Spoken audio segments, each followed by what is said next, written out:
We are just a day away from a crucial deadline in this government shutdown, from more than 1 million federal workers missing their first full paycheck. And as pundits debate which party is winning the shutdown, there's no doubt that those workers are losing as things drag out.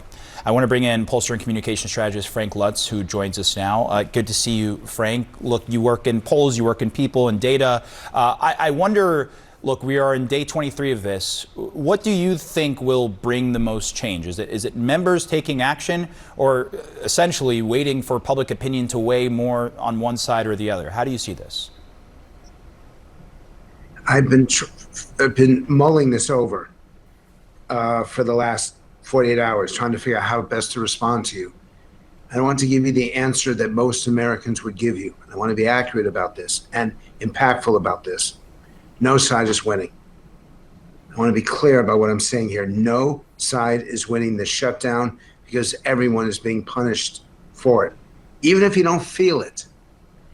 Now, make no mistake, Trump voters believe that Donald Trump is absolutely winning, and they want him to fight just as hard, if not harder, for his side in this. And the same thing on the Democratic side. Hakeem Jeffries is being absolutely advised by his own party, his own members, to keep pushing, and that no one is speaking for the sensible center.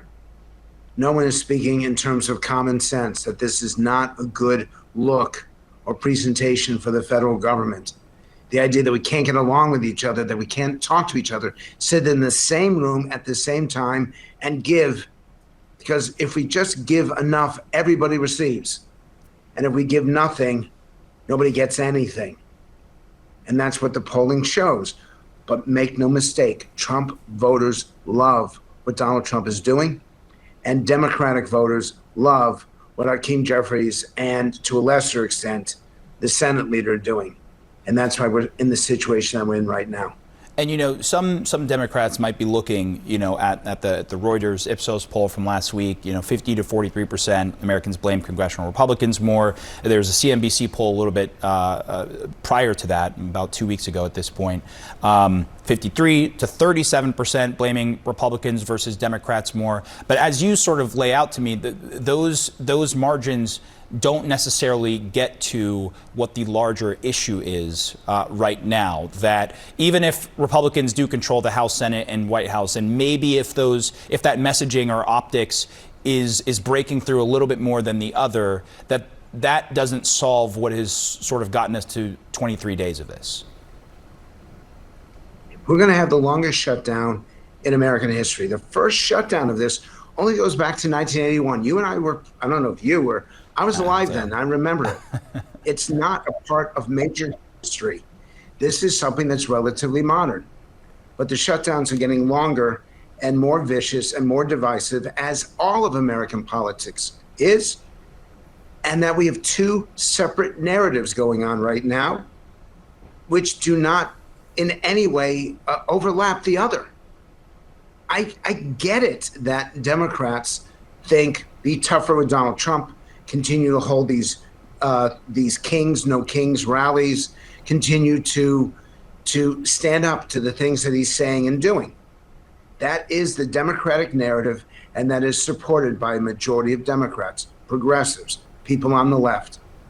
Just as the voters for Donald Trump appreciate and support almost unanimously his efforts to bring Washington to heel, to eliminate wasteful Washington spending, and to hold Washington accountable for what's happened, not over the last few months, but over the last few years. And because we're not hearing each other, and CNN is the one place where people on both sides still do come together, I'm speaking for those who feel alienated and ignored and forgotten. The people who simply want Washington to get on with it, to provide an economy that everyone can benefit from, to have a foreign policy that people feel safe and secure and sound. And this is probably not where you wanted this interview to go, but you're still a place where people come for information and knowledge and even wisdom. And so those people listening to the sound of my voice, you have to find this common ground. Senator Merkley gave a brilliant analysis of why Democrats should oppose Donald Trump. Earlier, Cory Booker did the same thing a few weeks ago. Marathon speeches, But yes, that is on both of speaking them. Yeah. to Democrats. Yes. And sir, just quickly go ahead. before we go, no, I don't want to cut you off. Go for it. It's simply enough. That's the Yeah. one word that we've asked the American people. One word to describe how they feel about politics right now. Enough. All caps, exclamation point. That puts the point on it. Frank Luntz, appreciate your time and perspective. Thanks for being here.